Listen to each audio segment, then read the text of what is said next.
Hi, everybody. Welcome to the ProVideo Pages webinar and podcast series.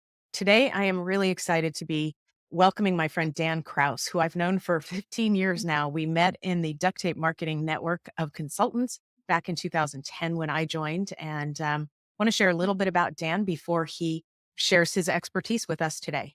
So Dan has been in sales and marketing for about 40 years. He carried a bag for 8 of those, managed sales teams for 12, has 4 years of consulting practices in management channels and operations, and he built and ran a successful full-service marketing agency with lead gen services for 10 years, and has also worked as a VP of marketing and a CMO for 6. During this entire time, he is focused on small to medium-sized businesses. On the personal level, he is married with 3 kids, ages 16 to 24, and shares his home with 2 dogs and a cat. He is from New York, but lives in North Carolina in the Charlotte area. So, Dan, I am going to let you take it away and educate our networks. Here you go. All right, everybody. So today we're going to talk about targeted advertising or targeted programmatic advertising. And what I want to do is take you through some of the challenges that I think we're all facing these days when it comes to our marketing, our lead generation, our awareness, and then talk about why this approach to advertising should be part of the mix that you're considering as you move forward with your lead generation, your marketing, your awareness plans. So, as I said, most of us will recognize a lot of these headwinds that we're running into when it comes to getting out there and creating awareness of our product, our service in a cost-effective manner.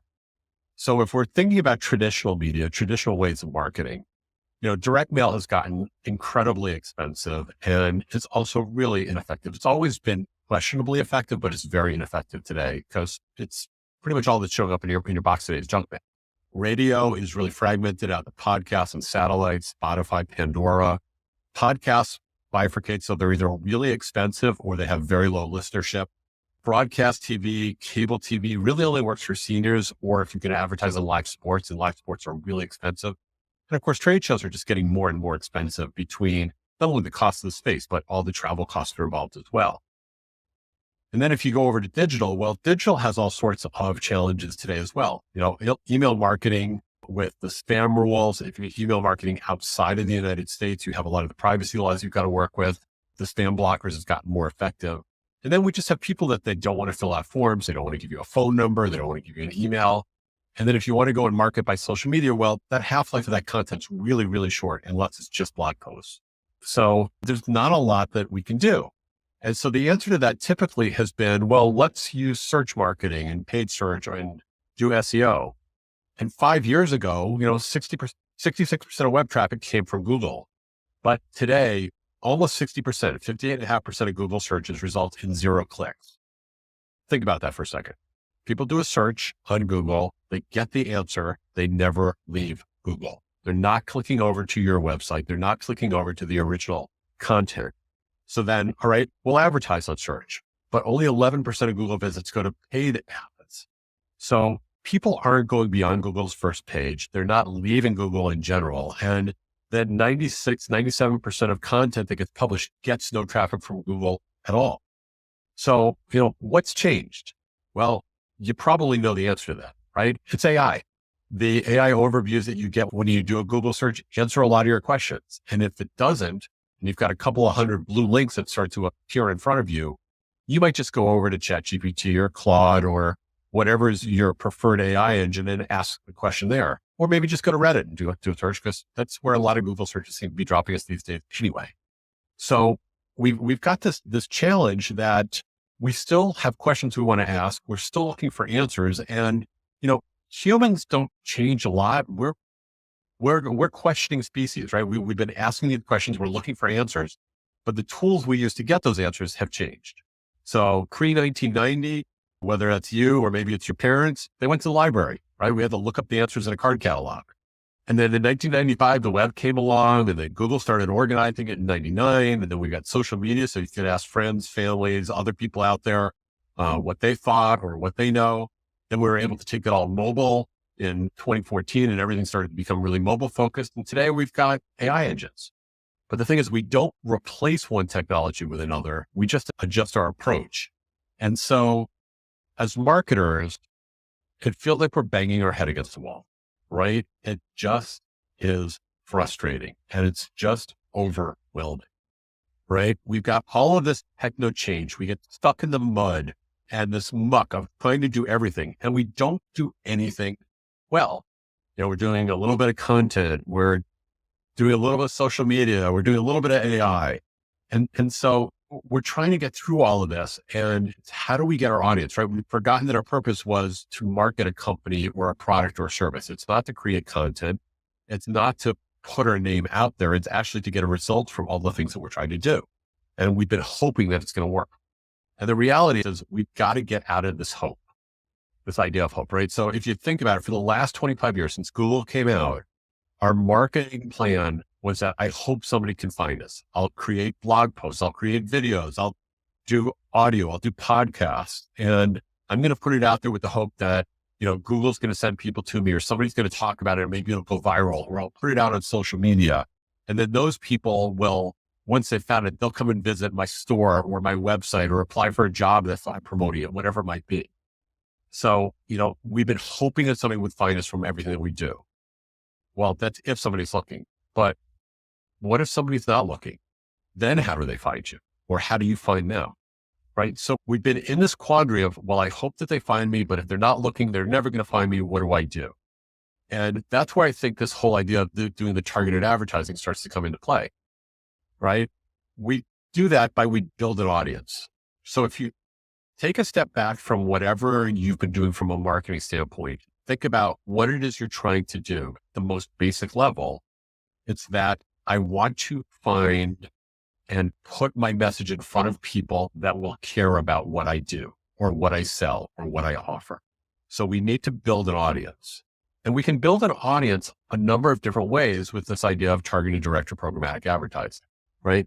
We can think about behaviorally, what's the information that they consume, or where do they go? Where do they go digitally or in real life? Where are they geographically? Do they go to events, things like a trade show? Are they at a competitor's location? Where do they work, or where do they worship? Where do they play? And then demographically, right? Credit card companies have been gathering information on us for years. They know an awful lot about us. And if we can start to assemble that information and build an audience, we can then start to reach out to them. And we can reach that audience in ad-supported mobile applications. So the things on your phone, if you think about a weather app or a map app, or a lot of times the games, those are all ad supported. You can reach people there. You can reach an audience on the web. There's banner ads, there's GIF ads, there's pre-roll video in front of stories that people want to watch. And you can actually reach them on TV as well, right? There's always been traditional TV advertising and cable where you can buy in certain zip codes or certain interconnects. But you can actually reach people more specifically when you're using connected TV or OTT. And we'll talk about that a little bit as well. And then the beautiful thing when you've built an audience is that all of this stuff starts to come together. So you can retarget or remarket to this audience via this targeted direct programmatic, but that builds on top of what you're doing with Meta, with Google, with LinkedIn, and all these pieces start to work together. And I'll come back to that in a little bit more detail in a little bit. So when we talk about this idea of building an audience, I want to go a little deeper on this, right? We start by thinking about where they are and what they're doing. Again, behaviorally. So most of us are really familiar with the idea of Google search, and somebody goes in, they do a search on Google, and you can buy keywords or advertise against keywords. Well, that keyword level search also exists on individual websites. There's a lot of websites that actually have a search function within them. And when you do a search within a website, that's going to show up as part of your online digital profile. Websites are also categorized contextually. So if I'm looking for people who like camping, there's a bunch of websites that are categorized as camping websites. I can keep track of people who've been to my website. I can look at offline behavioral data. So people that maybe have had a mortgage, they bought a house, they've sold a house. So that's all behavioral data. I can look at location. So I can geofence people where they are locally. And I'm not talking about say, hey, I want people that are within a half mile. We can geofence within a 25-foot square area. So if I wanted to get somebody in a parking lot, I could do that. We can target people that are at events or trade shows, and we can actually measure conversion. So we can see that we've advertised to somebody in one place and they walked in another. And that's because we walk around with this computer in our pocket that tells the internet where we are all the time. Your phone, if you have location services on, is tracking your latitude and longitude. all the time. And then lastly, we can look at demographic information. So we can look at household level addresses. And this is specific to the US if you're outside the US and listening to this. But we can look at household level addressing and know that somebody who lives in a certain house and has a certain type of vehicle, or they have an income level, or they have a different kind of purchase that they've done. So we can get very, very detailed in terms of who those people are. And we can overlay a lot of this data on top of each other when we start to build an audience. And then once we've built that audience, then we're reaching out to them. So mobile phone or a tablet, you're going to show advertisements within a mobile application, pre-roll video. And some people have questioned like, well, what is pre-roll video? If you go to your local TV news website and you go to watch a story that they broadcast earlier today or last night, you're probably going to have to watch an ad before you can see that story. And that's pre-roll video. It's generally non-skippable. And then desktop. So we can have ads that show up in browsers and as people are wandering about. And then I mentioned this whole idea of television advertising. Well, we have the ability using connected TV and OTT to show ads to these people in the audience when they're watching something that's on an ad-supported TV network or TV show. So if you think about what's available on Hulu or Pluto or Tubi or a lot of these ad-supported TV streaming network, you're able to actually put advertisements in there. And unlike old days where you'd buy a show or you'd buy a certain number of rating points, what we're doing is we're matching that audience to the ones that are watching these specific shows. So we're actually showing ads inside of the shows to the specific audience that we want to target. Where this gets really magical for a lot of people, or a little creepy, depending on how you want to look at that, is this idea that we can actually cross-device match. So if I've captured your mobile device, so you were at a trade show and you had location services on, so I picked you up in my audience at a trade show, you now go home, you put your mobile phone on your home network because you don't want to use up all your minutes and all of your data time. And so now you're browsing on your home network. Your PC is on your home network. Your smart TV is on your home network. And now these devices start to match with each other. So now I can identify and advertise to you on multiple different devices and be able to reach you. Let's go a step further. So now I've been able to match you on your mobile device and your smart TV and your computer. Well, now you're out there and you're browsing around on Google or you're on LinkedIn, you're on Meta. We're actually able to go and think about all of these retargeting pixels that you can use from any of these different media sources. They all offer a retargeting pixel. I can install those pixels on my website. And now when people are using any of that content, so they're on Meta, they're using Reels, or they're putting photos up there, or they're on Google and they're doing search, or they're on LinkedIn, those pixels are keeping track of those people. And you start to build an audience across all of these various different media sources. So all of these tactics start to work together to build an audience that is then going to be accepting of your message. Now, just go sideways for 1 second. I just want to be really clear about what this is not, because a lot of people think about a banner advertisement or an ad inside of a mobile device as kind of this old style banner advertisement where you say, hey, I want to buy an ad on a certain website or a group of websites. What we're doing is we're building an audience and we're advertising to that audience regardless of where they go. So we're not choosing the website we're advertising to, we're choosing the person we're advertising to, or in this case, actually the device that we're advertising to. And where that device goes is where the ads will follow. So this is something that you think you want to learn a little bit more about. I want to talk to you about kind of what the next steps are and how do you start to think about this, right? So the first thing you want to think about is if you want to try something like this out is what's going to be the way that you measure success? Because there's no point in doing any kind of marketing tactic that you haven't thought about what's going to be successful or not. And with targeted direct or targeted programmatic advertising, it's really about a 90-day process to start to see the effect. So you can do things like, hey, what's my baseline for my website traffic? Where is my traffic coming from specific locations? Maybe you want to see, hey, am I getting more traffic from California because I'm advertising in California versus what I've traditionally gotten from Texas and I'm not doing any advertising there. So is there a lift or is there a change? Maybe you can look at brand searches. How many people are looking for your brand now than we're looking for 90 days prior? Leads, right? Again, I said earlier, people aren't filling out forms. So I wouldn't say you want to measure this success by form fills because nobody's filling out forms. but think about how you want to track what is a lead or an opportunity.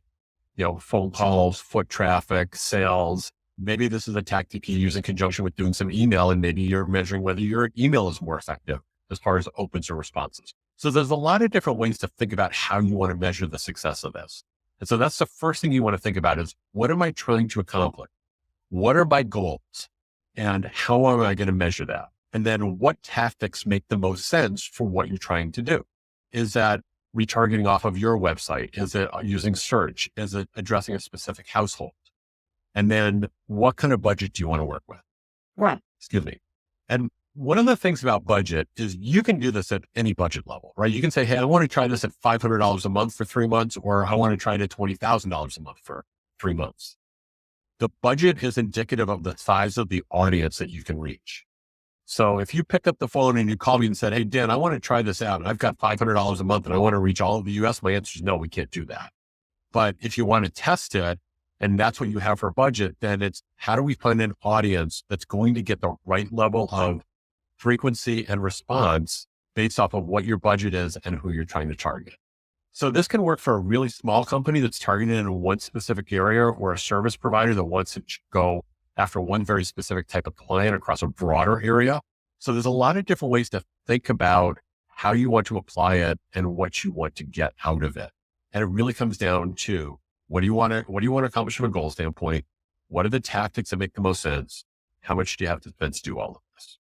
So let me wrap it up just with a quick summary for you all, right? Our goal with targeted direct is 3 things, right? It's get found, it's build an audience that you can continue to stay in front of, and staying top of mind with that audience. So we do that by identifying who are the people and where are they likely to be, right? What is their location? What are their demographics? What are their behaviors? Let's zero in on them. Once we zero in on them, how do we reach them? Whether that's through TV or video on a tablet or a PC or on a mobile device. And in the perfect world, we're layering targeted direct programmatic on top of other things we're doing, whether that's in social media or it's in Google, other types of advertising, because this all builds on top of each other. So I know Ann's going to put this deck in the notes for the presentation. Feel free to download it. And if you want to get in touch and have a more detailed conversation, feel free to reach out. And I really appreciate you taking the time to listen to us today.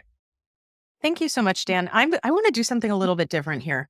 There are some questions that I wrote down during this, and I wanted to ask some of those here. We have a little bit of time, and so I thought it might add some value to people to hear a little bit of Q&A right after the webinar. So if you'll indulge me, I'd love to ask you some questions. I love free-forming it. Go for it. Okay, let's do this. With your audience data, what does that actually look like? And is it something that you can actually take with you? Tell me more about the audience and what that actually looks like from a data perspective. That's a great question. And it's actually what I get asked a lot. So the audience data itself is a digital string of a whole bunch of letters and numbers. And if you look at kind of what happens to you when you end up on a website and you see that someone's identified you with 28 character letters and numbers and really weird ASCII string, that's what that audience data looks like. So what we're doing is we're actually capturing devices, not people. And then those devices, we're able to track the behavior of the device and the associated devices with it. So you can never translate a device directly to a person. The US is not great with a lot of privacy laws, but we actually are pretty good about making it so that you can't personally identify somebody on the web based on their specific behaviors. So when we talk about our audience, we're building an audience that we can continue to market to, but until they actually raise their hand and identify themselves, or until they get to your website and you use a tool to identify them from your website, they're pretty anonymous that are out there, if that makes sense. Yeah, that does. So is that connected to, like, when I click on a link and then if I want to save a link, I can save a clean link. And so that would be the link without my identifying string of characters. Is that correct? Right? Yeah. Okay. Because as we travel around the web, we collect all of these cookies and bits of information that track our profile and that the advertising DSPs use to figure out who we are and what it is that we've been looking at. But again, it doesn't translate into an individual person. I can't take that string and translate it to an email address, right? Right. There's no way to do that. Okay, that makes sense. Now, when somebody is looking for an agency to help or a provider to help them with this, what should somebody be looking for? And what should maybe some red flags? I mean, because I can imagine, my head goes to what happens. You probably get some people who are not upstanding about this. And then all of a sudden, maybe something's not working. Two questions here, but does somebody get to take that audience data with them? And is there anything to watch out for or to look for when starting to work with someone like you? So I think the first question that you want to ask somebody is, people use the term programmatic really loosely. It's kind of like when people say social media marketing. Well, what exactly do you mean? That's the first question I'd try to drill into when you're having a conversation with somebody, because there's programmatic advertising that's really designed about how do I spend my budget most effectively without necessarily thinking about the audience.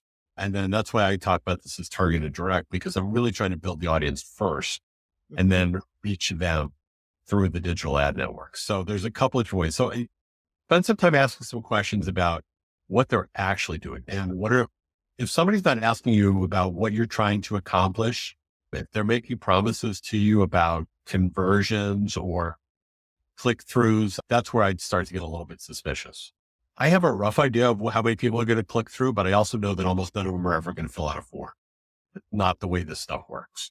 So, and that's also why I'm really big on testing, right? You should be trying to talk to, when you're trying to work with a service provider, you want to make sure that the person's on the up and up. And I think a good way to do that a lot of times is to do a test, right? You shouldn't be signing a contract for a year or for a huge amount of money until you've tested it out and seen if it works. And a lot of times people can do some work ahead of time and see, is there an audience there that you want to reach? Can they help you build that audience? There's a lot of different ways to test that. So I'd ask questions around that. Yeah, no, you got me jotting down more questions here. Um, so does this go from like, is it building a funnel? I mean, obviously, once you put the message in front of them, what comes next? And do you work with your clients in what is that next touch point, or what are we going to do with them once we get their attention? So I've done the full funnel kind of type of agency and work before, and it's Right. not what I do today. Hmm. Um, I'm more than happy to provide people advice, but I don't actually do the work around it. My goal is to get somebody to your website, and there's a number of really good tools to help identify who that website visitor is. So if you're in a B2B environment, a tool like a Lead Forensics or an Albatross or um, Lead Info, there's got to be at least a dozen different tools out there that can do IP resolution. So when somebody's visiting the site, it'll tell you what company they came from. Okay. Um, Beyond that, if you're more in a B2C environment, especially if you're selling to professionals or people that are likely to be on LinkedIn, think about it this way, right? I'm selling to a person. That person has a professional life. Their professional life is probably on LinkedIn. There's tools like RB2B and other LinkedIn kind of matching tools that you could use to say, hey, this person came to my website. I got them identified through LinkedIn. Hmm. Once you've gotten that information from a website visitor, now how are you going to follow up with them? Are they going to an email nurture? Do you have an SDR or a BDR team that's making outbound phone calls to them? There's a lot of different ways you start to move people into an actual sales funnel at that point. Okay, so if somebody's going to engage in this type of work, like you're obviously you're part of the whole marketing process. I mean, you and I both niched down into a tactic that's very Mhm. strategic. Somebody will need other people to come alongside, or they'll need to do it themselves to actually then determine what the next steps are that they're going to do with their marketing. So, Yeah. Again, depending on the product and the service that you sell. So if you're right. selling a pretty generic consumer based product, or maybe you're trying to create awareness for a store that's being open, you know what? You probably don't need a lot of follow up behind it. This will create awareness. But if you've got a product that actually needs to be sold or you want to engage with the customer, then yeah, you've got to think about what does all that funnel look like. So again, what's your goal? What are you trying to accomplish? That'll help guide what your next step should be after this. Great. What could somebody do if they feel like this could be a good fit for them? How could somebody be a good client, basically, to make the most of this? Or what information is helpful when building an audience? So having a really solid idea of who your ideal customer and what their profile is really helpful. And sometimes this is easier to talk about in terms of examples. So I work with a guy who builds campers. He builds campers for people who want to do camping and take their truck out into the outback. He knows that a good part of his audience are contractors that like to take the pickup trucks and then build them out to the next level. And they live in certain areas. So when we started our conversation, I was able to go and try and figure out how many people in the zip codes that he serves are contractors at a certain level of income. And then we can start to figure out, hey, is there an audience there that he can reach? So thinking about and having some understanding of, hey, this is what my audience looks like. This is what my customer looks like, or, this is what my potential employee looks like. If you wanted to use this to do recruitment advertising, having that kind of definition makes the beginning of the conversation much easier. That makes sense. Another one, and then this might be the last question, but I'll give you a last word on this. But, when to cut loose. You said you don't want to sign a contract for 12 months, which I totally get. But at the same time, I've got to think that you go into this. If I'm the client, I go into this going, okay, I should give this 6 months because it may take us a little bit of time to start seeing some results and hone it in. Would you agree with that or not? And when would you say to cut loose from using this tactic? So I think in 90 days, you get a pretty good idea of whether this is having an impact or not. You can see from a reporting standpoint, is it driving website traffic? Is there anything happening with that website traffic? Am I seeing the ads that I'm doing on Meta be more effective because I'm also doing targeted direct, and that's helping to build an audience of people that maybe I wouldn't have found on Meta? Is it helping me with foot traffic? So you get a pretty good indication of after 90 days, what's working and what's not. And again, we have a number of different tactics we can use to build audience. So maybe it's not working from a search standpoint, right? I'm not building an audience from search, but I am able to target business owners that live in a certain area, and that is a good fit. So it's taking a look at it tactically as well. But I still think 90 days is the shortest period of time I would give it. Okay. No, that makes total sense. Thank you. Is there anything else specifically in terms of the webinar that you would want to add that you haven't spoken about? So for a last word, I say this to all of my clients, and I say it to all the people I'm talking to that aren't clients yet. This is advertising. It's not direct response. So if you think about what we've done for years with Google and Google search, that's really direct response marketing. I'm putting an ad in front of somebody who's searching for a specific keyword, and I'm asking them to take an action and click on it to go to my website. This is more about creating awareness of the product, the service, the company, and knowing that this is going to layer on top of other marketing that you're doing with it. It's a very cost-effective way to reach an audience that you haven't necessarily been able to reach before. So think about it as an advertising tactic as opposed to a direct response tactic. Okay. I'd like to say I wish I could have given you the last word, but you've made me think of one more question. So obviously then if this is advertising, then there's some cost to developing whatever creative you're putting out there, whatever ad. Is that correct? That is correct. So yeah, if you're only doing static banners or GIFs, we'll actually create it for somebody, or if you're an agency, you can create it for your client, whatever it might be.